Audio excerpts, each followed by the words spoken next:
नंदुरबार जिल्ह्याच्या सर्व नागरिकांना नवरात्रीच्या आणि दसऱ्याच्या माझ्याकडून आणि माझ्या परिवाराकडून खूप खूप शुभेच्छा। नवरात्र उत्सवाच्या निमित्तानं सर्व महिलांना सर्वप्रथम मी मनापासून शुभेच्छा देते। महिलांना मी असं म्हणेन की परमेश्वराची एक देणगी अशी आपल्याला मिळालेली आहे की एकाच वेळेला अनेक वेगवेगळी कामं अत्यंत यशस्वीपणे आमच्या महिला करू शकतात। त्याचं इन शॉर्ट मल्टीटास्किंगची जी क्वालिटी आहे ती आमच्या महिलांना या ठिकाणी मिळालेली आहे असं मी नक्कीच सांगू इच्छिते। महिलांसाठी केंद्र सरकारने राज्य सरकारने अनेक वेगवेगळ्या योजना सुरू केल्या। मागील काळात मी खासदार म्हणून काम करत असताना नंदुरबार जिल्ह्याच्या महिलांसाठी आणि या लोकसभा मतदारसंघाच्या महिलांचं सशक्तीकरण व्हावं यासाठी अनेक वेगवेगळ्या योजनेच्या माध्यमातून महिलांचं सशक्तीकरण करण्याचं काम मी या ठिकाणी केलेलं आहे। नंदुरबार जिल्हा हा प्रमुखतः आदिवासी जिल्हा म्हणून आपण सगळेजण ओळखतो आणि मला एक आदिवासी मुलगी म्हणून नक्कीच अभिमान वाटतो हे सांगायला की आदिवासी समाजामध्ये मुलींना महिलांनाही तेवढंच महत्त्वाचं स्थान दिलं जातं जेवढं पुरुषांना किंवा मुलांना दिलं जातं। म्हणून एक इक्वॅलिटी जे आहे ते आमच्या समाजामध्ये आम्ही लहानपणापासून बघत आलेलो आहोत। अगदी काम करत असताना सुद्धा घरातली महिला ही पुरुषाच्या बरोबरीने काम करते। आजच्या या युगामध्ये शिकलेल्या मुली असतील महिला असतील यांचं सुद्धा मोठं कॉन्ट्रीब्युशन हे आपल्याला पाहायला मिळते। प्रामुख्यानं शहरी महिला पाहिल्या तर आज त्यांच्यासाठी वेगवेगळे ट्रेनिंग प्रोग्राम्स केंद्र सरकारने आणि राज्य सरकारने सुरू केलेले, स्किल ट्रेनिंग असेल किंवा खास करून नंदुरबार जिल्ह्यात मोठ्या संख्येने मुली या नर्सिंग किंवा फार्मसी या क्षेत्रामध्ये आपल्याला काम करताना पाहायला मिळत आहे। नर्सिंगमध्ये तर मला कधी कधी अभिमान वाटतो जेव्हा मी मुंबई नाशिक पुण्याच्या जर एखाद्या मोठ्या हॉस्पिटलमध्ये गेली आणि तिथे कोणीतरी आपली गावीत वळवी वसावे पाडवी अशी मुलगी त्या ठिकाणी मला भेटते आणि सांगते की ताई मी नंदुरबार जिल्ह्याचीच आहे। तर खरोखर मला या ठिकाणी सांगावंसं वाटते की मुली या ठिकाणी प्रगती करताना पाहायला मिळत आहे।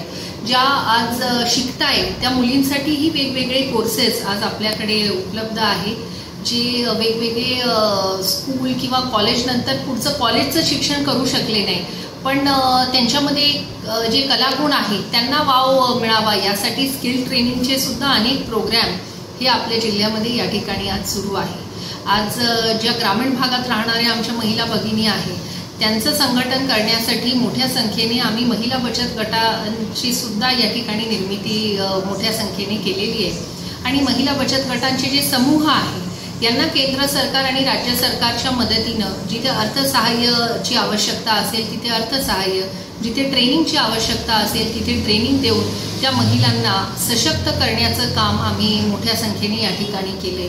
ज्या महिला शिकलेल्या नाही पण त्यांना काहीतरी काम करायची इच्छा आहे, दुर्दैवानं भूमीहीन आहे, त्यांच्याकडे जमीन नाही शेती कसायला किंवा शेती करायला, तर अशा महिलांना आम्ही शेळी पालनसाठी त्यांना बकऱ्या आणि एक बोकड असे सुद्धा आम्ही शेळी गट महिलांना दिले।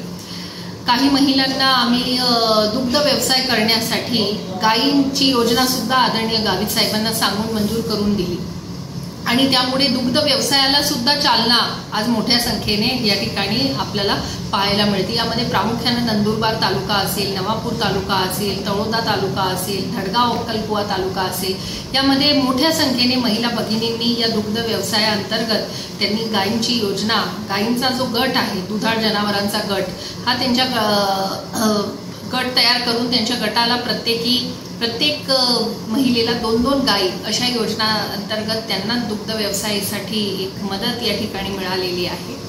ज्या या ठिकाणी शिकलेल्या आमच्या मुली आहेत त्या मुलींनाही वेगवेगळं स्किलिंग या ठिकाणी करून आज आम्ही बघतो की अगदी ग्रामीण भागामध्ये कपडे शिवण्यापासून तर वेगवेगळे खाण्याचे वस्तू पदार्थ तयार करण्यापर्यंत या ठिकाणी खूप चांगलं काम आमच्या महिला भगिनी करतायत। आज मला अभिमानानं सांगावंसं वाटतं की केंद्र सरकारच्या योजनेअंतर्गत मोलगी परिसरातल्या महिला बचत गटांना भगर प्रक्रिया उद्योग हा आम्ही मंजूर करून दिला आणि त्याचं उद्घाटन महामहिम राज्यपाल महोदयांच्या हातून झालेलं होतं। आज ती जी भगर या ठिकाणी तयार होते ती फक्त नंदुरबार जिल्ह्यातच नव्हे महाराष्ट्रातच नव्हे तर वेगवेगळ्या राज्यांमध्ये देशभरामध्ये ती भगर आपल्या इथली जात आहे। एक नाही अनेक गटांना भगर उद्योगासाठी चालना या ठिकाणी मिळाली।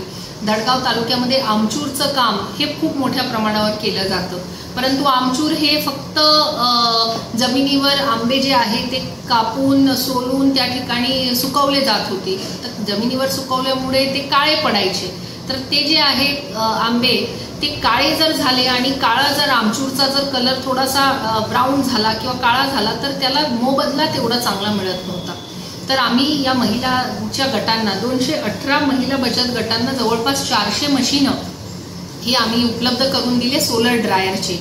आणि सोलर ड्रायरवर अत्यंत हायजिनिक पद्धतीनं त्या ठिकाणी आमचूर तयार करण्याचं काम आमच्या महिला भगिनींनी करायला सुरुवात केली. आज त्यामुळे त्यांना जवळपास 4 ते 5 पट जास्त पैसे तेच आमचूर या ठिकाणी विक्री करून मिळत आहे. त्यामुळे महिलांचं आर्थिक सशक्तीकरण करण्याचं काम हे आम्ही अशा प्रकारे ग्रामीण भागामध्ये मोठ्या प्रमाणावर केलं. शहरी भागातल्या ज्या मुली आहेत यांना सुद्धा स्किल ट्रेनिंग देऊन वेगवेगळ्या कंपनीमध्ये असेल किंवा वेगवेगळ्या हॉस्पिटल्समध्ये त्यांना जॉब मिळावे यासाठी त्यांना आपण स्किल ट्रेनिंग त्यांना दिली. आम्ही मधल्या काळामध्ये कोविडच्या काळात खरं आमच्या लक्षात आलं की किती आपल्या इथले स्किल ट्रेन्ड मुली किंवा मुलं हे आपल्या वेगवेगळ्या कंपनींमध्ये जवळचे गुजरातमधल्या ज्या कंपनीज आहेत त्या ठिकाणी आपल्या इथल्या मुलं मोठ्या संख्येने काम करत आहेत. आणि हाच उद्योग आपल्याकडे वाढावा यासाठी आता नवापूर तालुक्यात नवापूर MIDCला डेव्हलप करून मोठ्या संख्येने आपल्या इथल्या लोकांना इथेच रोजगार मिळवण्यासाठी सुद्धा मी प्रयत्न केले. आणि मला सांगायला आनंद वाटतो की आज जवळपास 350च्या वर इंडस्ट्री हे नवापूरच्या MIDCमध्ये आलेली आहे. आज नवरात्र उत्सव हा देवीचा उत्सव असतो आणि खास करून मला महिलांना आणि मुलींना सांगायचं आहे की तुमच्यामध्ये अनेक कलागुण आहे, अनेक क्वालिटीज तुमच्यामध्ये आहे. फक्त तुम्हाला थोडासा पुढाकार घेणं आणि स्वतःमधला कॉन्फिडन्स हा तुम्हाला जागा करणं हे गरजेचं आहे. कधी कधी मुलींना महिलांना जेव्हा आम्ही सांगतो की तुम्हाला अशी ट्रेनिंग देऊ, तुम्ही असं करा, तर त्यांना कधी कधी असं वाटतं, ते मला विचारतात की ताई खरंच आमच्याने होईल का हे काम. पण मला असं वाटतं की तुमच्यामध्ये जी क्वालिटी आहे ती नक्कीच पुढे आणण्यासाठी आम्ही तर मदत करतच आहोत, पण पहिलं पाऊल हे तुमच्याकडून तुम्हाला स्वतः उचलावं लागेल. आणि आज मल्टीटास्किंग आमच्या महिला करतात, घरातला स्वयंपाक करता, मुलाबाळांना बघता, घराचं सगळं व्यवस्थित करतात. आणि एवढं केल्यानंतर जर त्यांना कोणाला शिवणकाम करायचं आहे किंवा अन्य कुठलं काम करायचं आहे तर ते करण्यासाठी सुद्धा त्यांना आम्ही ट्रेनिंग देऊन त्यांना त्या ठिकाणी सक्षम करण्यासाठी आम्ही प्रयत्न करतो आहोत. आज केंद्र सरकारने आदरणीय मोदीजींनी महिलांना आज लोकसभा आणि विधानसभेमध्ये 33% आरक्षण हे बिल केंद्र सरकारने पास केलं. आणि मला आनंद वाटतो हे सांगताना की ज्या संसदेने हे बिल पास केलं त्या संसदेमध्ये मी खासदार म्हणून या बिलावर मतदान केलेलं आहे. तर हे जे नारी शक्ती अधिनियम हे जे बिल महिलांसाठीचं आरक्षणाचं बिल जे अनेक वर्षापासून प्रलंबित होतं हे बिल पास होऊन आज महिलांना खऱ्या अर्थानं महिलांचा विकास महिलांच्या हातून घडवण्याची एक संधी आदरणीय मोदीजींनी दिली आहे. या संधीचा नक्कीच फायदा आमच्या महिला भगिनींना खूप मोठ्या संख्येने होणार आहे असा माझा विश्वास आहे. आज स्थानिक स्वराज्य संस्थेमध्ये 50%पेक्षा जास्त सरपंचांच्या जागा या महिलांसाठी आरक्षित असतात आणि त्यामुळे अगदी गावापासून तर थेट संसदेपर्यंत महिला या देशाच्या विकासामध्ये त्यांचं मोठं योगदान येणाऱ्या पुढच्या काळात राहील असा माझा विश्वास आहे.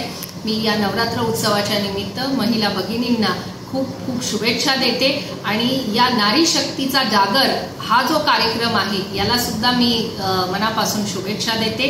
आज SK पब्लिसिटी न्यूजचे सर्व प्रेक्षक यांना सुद्धा मी नवरात्रीच्या आणि दसऱ्याच्या खूप खूप शुभेच्छा देते. धन्यवाद.